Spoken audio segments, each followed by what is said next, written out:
Hey everybody, it's time for another episode of Tim's Vinyl Confessions. I'm Tim Derling. Thank you for watching. If I time this correctly, the weather outside when you're watching this is not what it's like behind me here. I'm in beautiful Port Felix, Nova Scotia, and this is vacation time. So I thought I'd remind myself when the weather's not so nice that it was and it will be again. But anyway, thought it would be a good different location for filming an episode. And on this one, I want to go through my Journey collection. I've done some Journey episodes before, but this one is on my 8-track collection, and I've got enough of the catalog to make it worthwhile doing a full episode, although I am missing a few. Oddly enough, I'm missing the one that I should be starting with. I have yet to see a copy of their 1975 self-titled debut album on 8-track. Obviously, it was made, not too many copies, it was a big seller, so I don't have that. But I do have some cool things to show you. So actually we'll get started with the second Journey album, Look Into the Future. You don't see this one pop up too much on 8-track either. This is from 1976, and most of these that you'll see will look like this, US Columbia versions. I'm a big fan, big supporter of the early Journey albums before Steve Perry joined. It's just great progressive rock, and big Neil Schon fan, so the guitar playing is really awesome, as it always is, but worth checking out. An oddity, because you don't see many of these anyway, never mind Canadian issues. They look way different, and this is next, the third Journey album, 77. Very rare to see this in Canadian form, and whoever had this took good care of it when they shipped it. They put a nice little bar on top of it to keep the tape intact.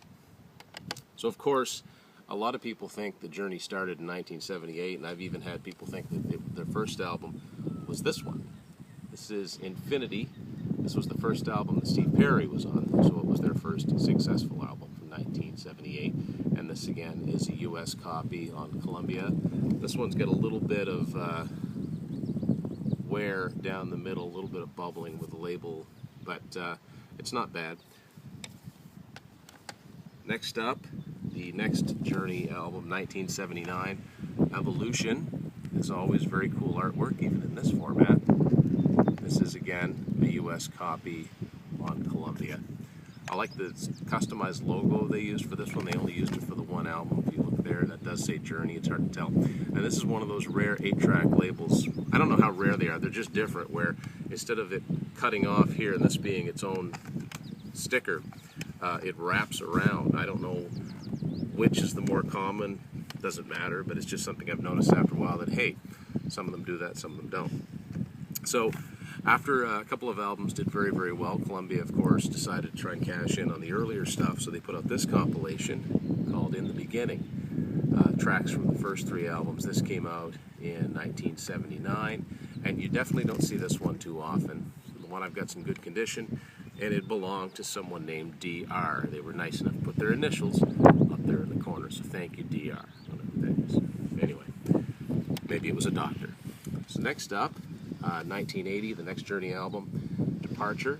Another bit of cool artwork. And this is, again, a US copy, and either this is someone's initials or whoever had this just thought this album was okay, because they wrote it on there. The next one is one I've had for a while now. One of my favorite live albums, Captured. This came out in 1981. Again, a US copy, and 8 tracks were held more than records, so they put the 2 full record set on this one 8-track. They also put it on 1 tape. Incidentally, there's a lot of other songs recorded, including some songs in the first 3 albums that I wish they put a deluxe version of Captured up. Now this one's kind of special, this next one, because this is the one that started it all off for me back in 1990. I had no intention of collecting 8 tracks. I was strictly buying cassettes at this point. I think I had a few records. Hadn't even quite started buying CDs at this point when I came across a flea market. And this is what kills me about collecting 8 tracks, because I can remember in the late 80s, you could find them for 50 cents, 25 cents, $1. People were just getting rid of them, having no idea they'd become collectible. But anyway, my 8-track collection started off with Escape, of course the biggest Journey album, studio album anyway. So I've had this one for quite a while. At the time, it seemed just odd to me that an album I liked was in this format. So yeah, this was my only 8-track for a good long time.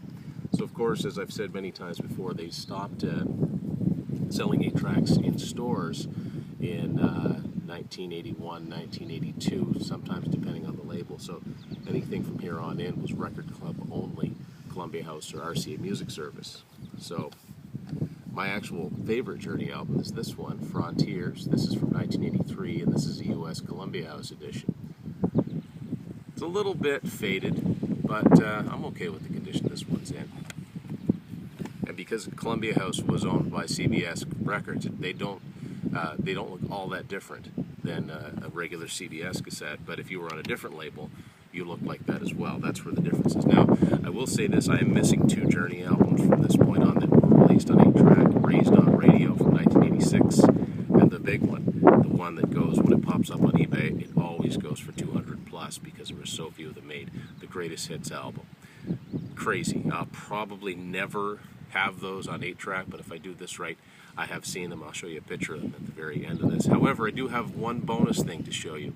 As you're getting on into the 80s, 8-tracks become increasingly scarce, so I'll consider this as not quite part of the Journey catalog, but definitely part of the story.